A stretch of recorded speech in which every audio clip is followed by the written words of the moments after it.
crazy. I mean, these people are so much for the American dream.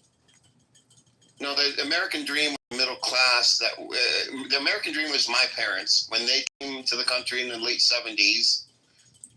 My father was an engineer, and within a couple of years, we owned our own home. We had 2 acres on the river, and within 10 years, I don't think the American dream is specific to a class of people. It's because everyone can have an American dream, which looks very different to each one another. Because, like, you can have a homeless person that has an American dream to have a normal house, 4-bedroom, whatever. And then you can have a middle-class person that has an American dream, which is a multi-million-pound mansion. It's still the American dream. Yeah, but guys, hold on. The American dream is what it is what, I agree with you, General, but what it is you can attain things where in other countries it seems unattainable. Not that you're able to earn more income, it's the fact that the amount of leverage and amount of money that gets loaned to you. You can lease this, lease that. People, found out, I'm so shocked that people finance furniture, they lease furniture. I'm like, what the? Lease furniture. I mean, but leases furniture? That's not really the American dream that how I would describe it. No, that's the way your description of how you feel. But no. Okay, let me put it this. That's not the definition I would use for an American dream. What you're saying is more like the American trap. When I say American dream, I mean someone who is that is working class, that works, blue collar jobs, that is able to afford to pay for a home and raise their children without struggling. Yeah, but American dream is American trap. The American dream is you go to school, you get an education, you go into debt. Then the next thing is you buy a home. But that's the American trap. But the American dream, the American dream is what I grew up with. My parents. Your perception. No, that's not. No, that's not a perception. The American dream died when the middle class got squeezed down to where there's barely a middle class anymore. When there was like a working / middle class, the working class was considered the middle class, where you can work at a factory or at a blue collar job and still make enough money to pay your bills. Of course. That's all it was. Well, university education usually meant that you're going to get a high-paying job, and that would help. Then now you're in the realm of upper middle class. Now you're in the realm of making it. But the American dream was to be able to afford, just by working a normal job. And this is true. You should be able to have money in just a normal job. You should be able to afford a house, and you should be able to afford to buy a normal house. Yes, but people still pursue it, but they just do it with over leverage. But houses now. Financing. So, up until 2000 or so, houses, like my cousins and my family, we all when we bought homes. Between $80,000 and $110,000, which is a 4-bedroom house. Years ago. Now it's the same house. Their houses, everybody's houses, is over $500,000. That's the same exact house. Parking spot for 110 these days. No, that's what I'm saying. So, the American dream is gone. Yeah, but hold on, Edward. Now it's the American trap. House in 20 years is not going to be worth even more. Because that usually happens. What? Say it again? The real estate appreciates, right? I'm not surprised that home is not happening. No, but the issue is the income disparity. Is there become more?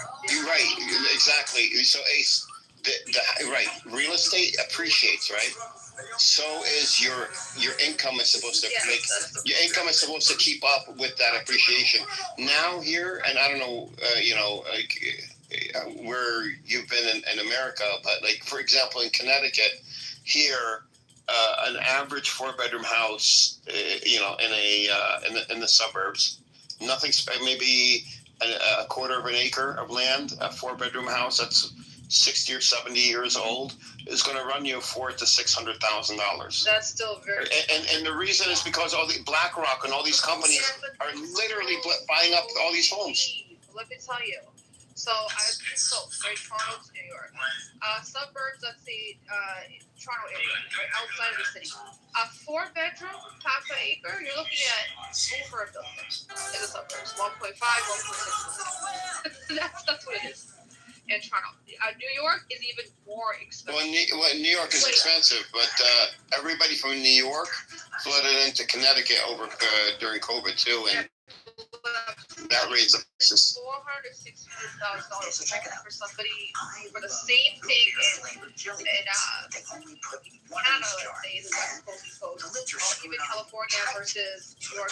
They're gonna say that's well, okay, but in New York, you're getting paid double. It's not expensive. It's ridiculous. But in New York, you're getting paid double. No, it is expensive still in New York, but you're getting paid double. I know this because here in Connecticut, Fairfield County, where I grew up, everybody worked in New York. They got paid twice as much and came back to Connecticut to buy their homes. That's where they live. That works for them. But if they're living in New York City, getting paid double doesn't do anything because of how expensive it is.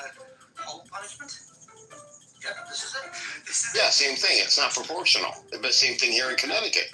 It's not proportional. It's not proportional anywhere. You can't be a factory worker, and this is where I say the system has failed. If you can't be a factory worker, I use the word factory worker to mean all blue collar jobs, right? And be able to buy a house, then the economic system that we're using is not working. White collar can't even do that now. Let's just keep that. I know. Right. Exactly. It's insane. See, they all have terrible accountants like you. No, I was good. I dealt with truckers, by the way, General mostly. Mm-hmm. They were good. They were decent truckers, but owner operators, yeah. Within the last 6 months, I was just generally looking for property in the U.S., in particular Texas. I mean, Texas has some cheap property, like it's of a good standard. Like it's basically a mansion, and you can get it for less than $500,000. Yeah. Where though? Like, are you in the middle of nowhere, or in Texas? No, they were like new communities, the new builds. Yeah, Texas is cheaper. Well, Texas is cheaper. Guys, real estate's on sale across the board. People right now, it's a buyer's market. It's a buyer. Oh yes. Not in the U.S. What do you mean? Yeah, it is. Look at it. No, it can't be. I would have heard about this. It is. I know this for a fact. It's a buyer's market. It's not a seller's market. Look at how long properties stay on. Like, it takes forever to sell a property. You're not even getting. Where are you looking? Here in Connecticut, the people are getting into bidding wars on houses, no matter where you go. I'm talking about major metropolis. Look at Cali. People are. Do you know how many people have had to undersell their mansions? Way undersell their fucking houses. Huge. Look at the Florida condos in Florida. Well, I wish Connecticut would come down, because I want to. Look at New York. Look at New Jersey. Oh, look at Canada as well. Like, I know this for a fact. Well, New Jersey doesn't count. No, New Jersey is a shithole, so that doesn't count. New York, I can understand why it's expensive. It's always been expensive in New York. Right now, for real estate, it's actually a good time if people have got funds to purchase. It's not a good time. Yeah, I wish I could. Things would go down here where I am. It's just not. Even in the surrounding towns, I'm looking at, and it's like, you might find 5 or 10 houses on the market. Supply issue, isn't it? A major supply issue. Major. And the crazy thing is, why don't you fucking build new houses then? Because why don't you build a house then? You know, there's the permits. That's the biggest problem of construction business and builders. The amount of loopholes, oh my god, how many loopholes, whatever, jump so many hoops and shit you have to go through to get so many permits approved from whichever county, city, whatever. It's bizarre. And all the other issue is, like COVID and whatnot. Yes, interest rates were low, then they spiked up. Then the cost of carrying that loan, borrowing, and then some builders pre-sale, some don't. That's the problem, and that's why they don't. So generally, you ask what building. Casey, and welcome, Luna, welcome. But if you're gonna have a builder build 500 or 1,000 homes, they are taking on a huge risk. If they could only sell 80% of them, they might go bust. So they, because the markets are so volatile, Isn't there a lot of them don't want to take on that risk. They'd rather go and invest their money. You know what's really hot right now? Mobile home parks. Oh yeah. And investment companies are buying them up like crazy. Why are they hot? Because people can't afford housing, do they? Yeah. That's the second best thing. Yeah, and that's true. People can't, and you get a mobile home and you park it there, and you pay a few $100s a month, and they're better. Sometimes they can be better than flats because flats are obviously able. Edward, it's pretty expensive in Los Angeles, these mobile homes, right? yeah, Los Angeles. You gotta buy a mobile home for $100,000 or $150,000, right? Or $80,000 for 3-bedroom, plus the freaking rent. reparations. Yeah, I mean, that's interesting because legally, right? That is, I think, which one of the biggest rejectors, or however, the defiers of reparations. It's going to set a legal precedence if we say that we can put this amount of money on this amount of harm, and that's going to bring. Okay, well, fine. Don't put an amount of money in it. Let's just time scale. Let's just let Black Americans be completely. They have no need to pay into any type of taxation. No taxes, federal taxes, and fuck it. No, Black Americans do not. If they got pushed out that amount, I think that's measurable and that's simple. That's simple. That you could. I think that's. You know what I mean? What do you think about that, Sol? Right? We could quantify that because that's something that's quantifiable and it's measurable. Boom. I think a great recent historical example would be the Colbell versus Salazar case that was settled in 2012.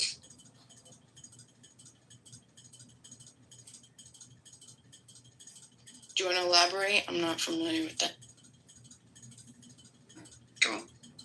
It was a federal case with the about 500,000 Native American recipients for land mismanagement, for land lease payments, another mineral extraction, and I believe the total case ended up being something like $3.4 billion in reparations, which for 500,000 people was between $1,000 to $2,000 for land mismanagement from 1887 to the present.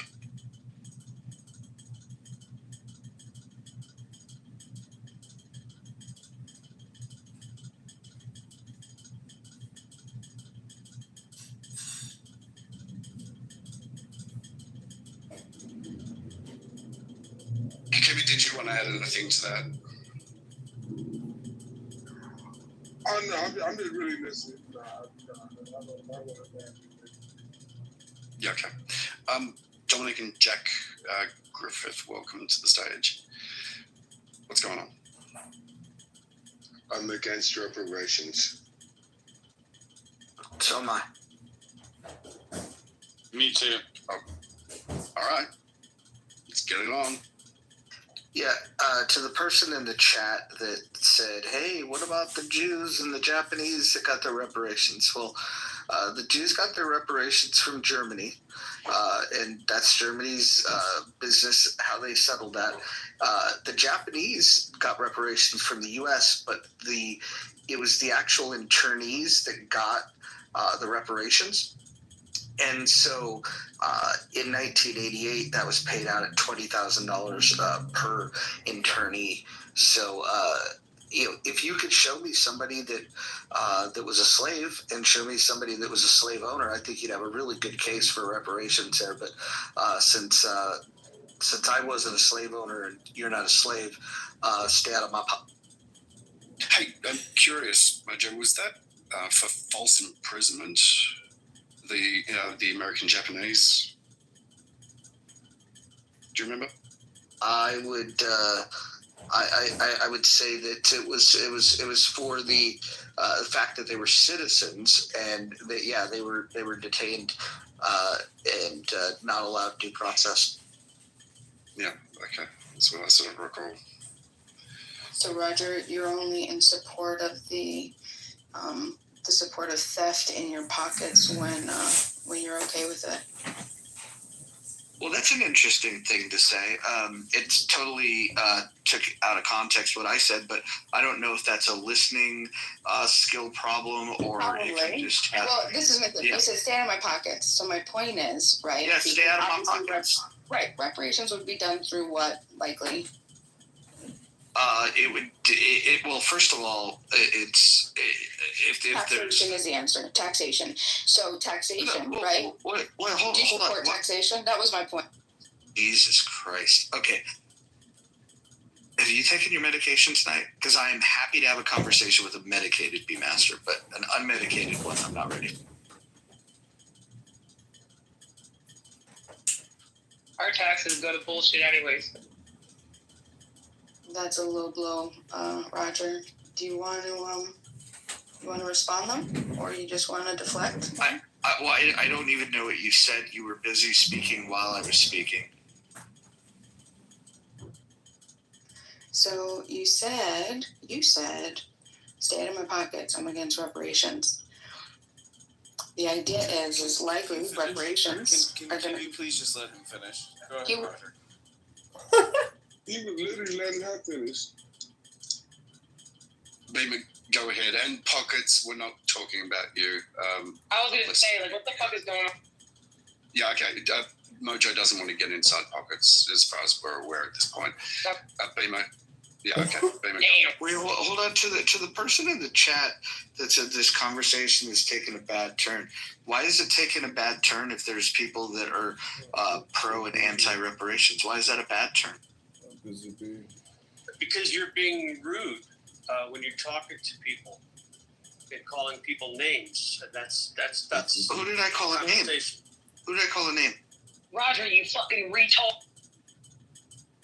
Who did I call a name? I'm not going to go into back and forth with you. You just turn the vibe of this conversation totally to a different way, and I'm just commenting on that. Okay, so Lauren. I'm saying you did, okay? That's it. Who did I call a name? It was an inference about me taking my meds, I think. Did I call you something outside of your name? What difference does it make if it's a name or the other words that you said that were insulting? I don't speak to people without their medication. Come on, man. Well, You don't need to be told that that's bullshit. got it. So you think it's okay for her to interrupt me, and for me to say that I'm willing to have a conversation if she can have some fucking self-control? You think that I'm the problematic one in that situation? I don't need to defend that woman. She can speak for herself. So you know this is a back and forth.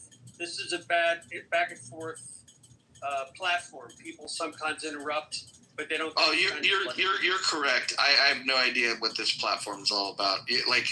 Please school me on what this platform is all about, Lauren. You must be the OG. He's being gentleman. Lauren, it's okay. I appreciate it. I was being. I might have got a little excited, but thank you. I appreciate you, Lauren. Thank. I want to hear what she got to say. I think she was going somewhere. I'm down with it too. I think she was also going somewhere. But I want to point out, I'm also against reparations. So instead of coming off the mic and yelling at other people, you could just bring that energy here, and I'll tell you why I'm against reparations.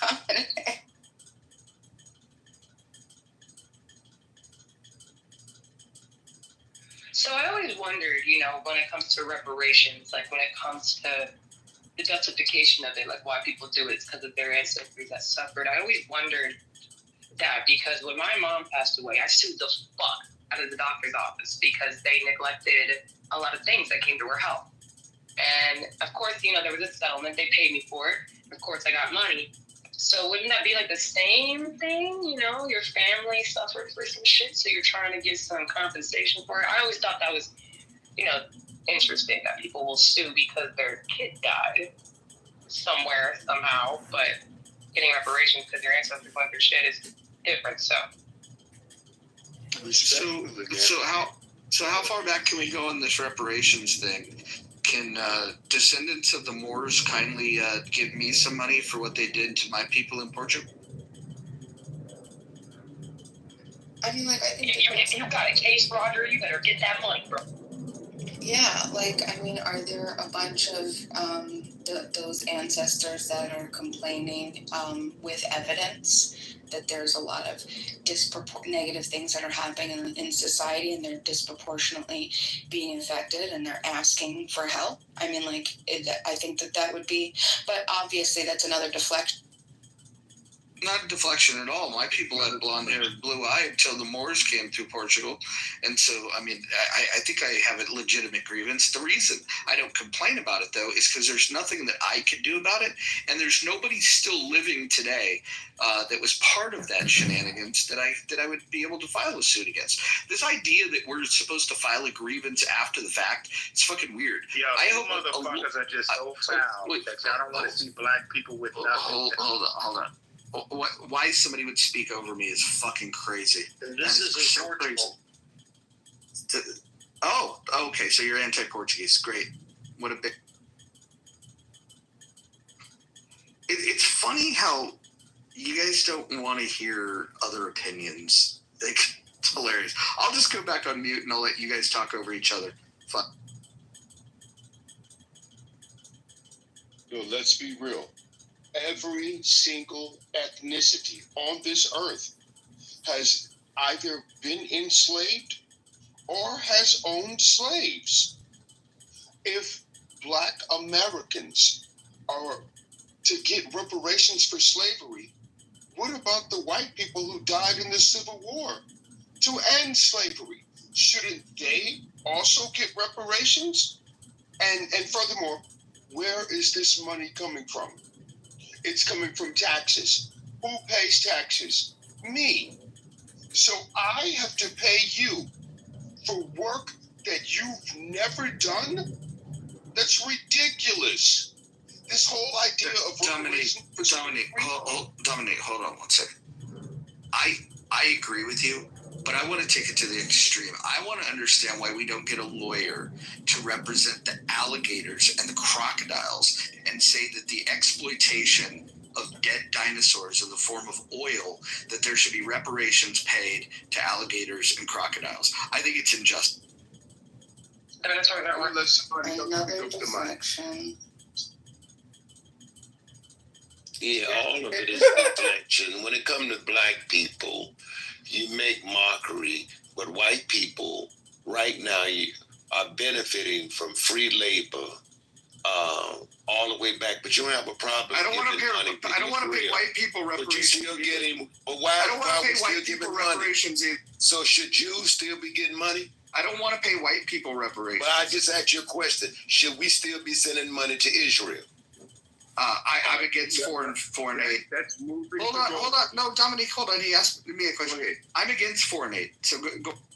So we shouldn't be giving them zero, right? I don't want to give any country, any corporation. No. I asked you a specific question. I'm going to be very specific. I don't want to give any company, any corporation, or any individual money.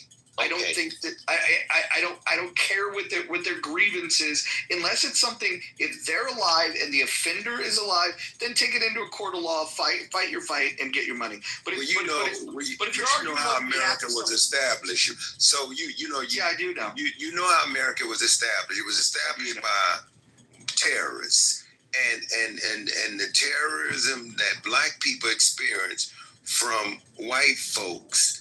you're benefiting from that free labor, and not only Jim Crow stuff, redlining, and even to this very day, we still talking about race and equity because you all had a head start based on free labor. Black people should get money to repair the damage that was done, and it just continues to follow us. We've been behind the damn 8 ball forever. I do fault us on this part. Black people should have been separated from white folks. We should have been created our own nation. That's no, that ain't enough because that's self-reliance. No, let me finish my point. Let me finish my point.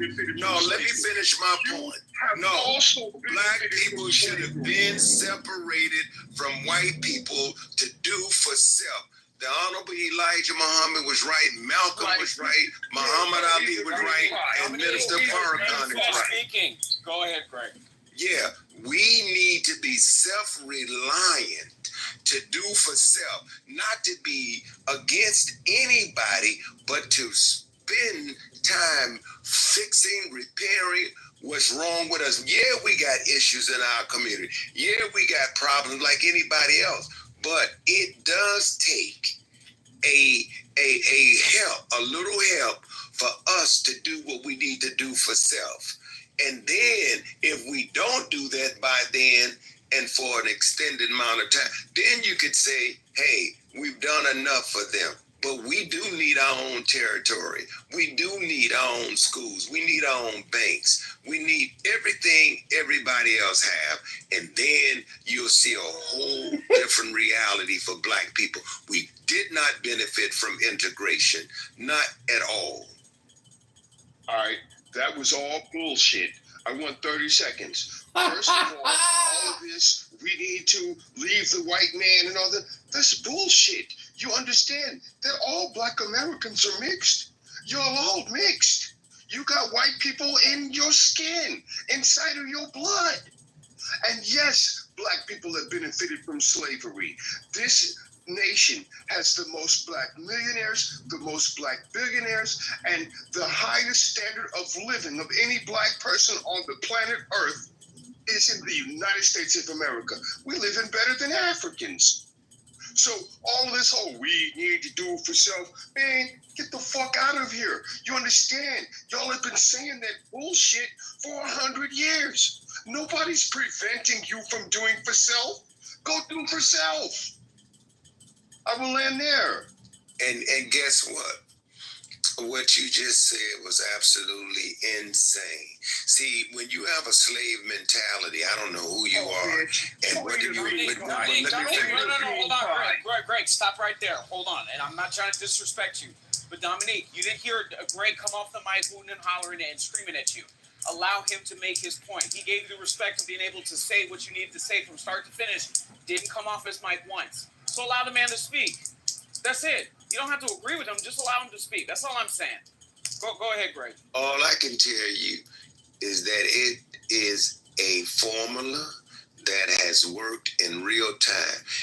Everyone that has promoted to do for self, even those who were in prison and made some bad decisions, when they joined the nation, got cleaned up, changed their whole trajectory, their whole mindset about family, community, and self. So you can't tell me that that doesn't work, being a nation within a nation. If you tell me that by just looking at a few millionaires, that right there shows progress for black people. Have you looked at the poverty rate? Have you really looked at the conditions in certain communities like third world communities? Have you really went around America just to see in the metropolitan areas how it is a big gap between the black-white wealth gap? Do you really know what that is? It's 50 cents. It's actually 15 cents on the dollar. Sure, there's plenty of studies. 15 cents on the dollar. There's plenty of studies that will show you. I think based on what you're saying, Ben, too, it's kind of funny. I'm thinking like black people have to knock on the door of a white person in order to get the reparations. So they have to. I think they have to read a book, write an essay, go and knock on a person's front door and say, "Okay, give me my reparation. We're going to do direct reparations, no government intervention." Race is a lie. I was in the Nation of Islam back in 1976. Back in 1976, I served Louis Farrakhan personally. All of what you're saying is bullshit. It's all bullshit. None of it is ever going to happen. There is no such thing as the black race, the white race. It comes down to personal accountability and personal responsibility. If you're not going to stand up, man up, raise your hand up, and do something for yourself, then there is no group solution. Ain't no group coming to save you. There's no such thing as the racial wealth gap.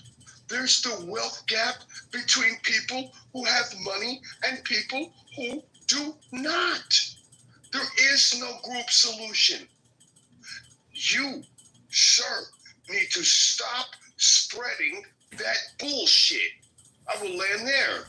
Okay, and let me respond. First of all, in 1976, you did not serve Minister Farrakhan. I served Louis Farrakhan. Let me tell you why. Hold on, let me finish, sir. Don't come up here. No, let me. Okay, pause for a second. Okay, thanks, guys. Okay, Dominic, let me finish up. I promise you get the right to be able to respond ASAP. Okay, and Big Gregory, please don't make attacks about people who you might not even know. Maybe ask questions instead of making assertions. But go. Okay, let me ask a question. Thank you. In 1976, where was Minister Farrakhan at? He was in Chicago. Where about in Chicago? He was in Chicago. I don't know where about. He was in Chicago. Okay, he was on the west side of Chicago in 1975. The nation, you know what happened, right? I know my experience with the nation. I said in 1975, you do know what happened with the nation, right? I know my experience. Okay, I'll tell you because you didn't say it. Okay, in 1975, the Honorable Elijah Muhammad passed. In 1975,